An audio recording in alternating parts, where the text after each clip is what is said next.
Ito na nga mga kanegi, gumawa nga tayo ng ice candy at bumili tayo sa Costco ng ating mango shake.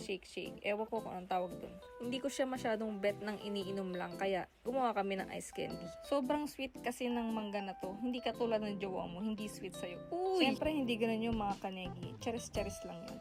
At ayan na nga, minekos-mekos na nga ni Inday. Siguro kung i-rate ko to, lasang kamay.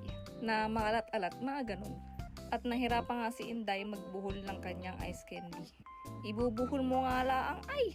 At ito na nga exciting part mga kanegis. Alam nyo kung saan nyo nilagay? Sa plastic lang naman ng ice tubig, diba?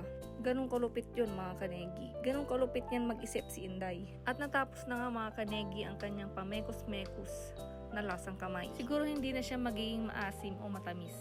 Maalat na siya. At ito na nga ang pre-dish product mga kanegi. Ang ating ice candy mango shake na lasang kamay. Overload 2.0.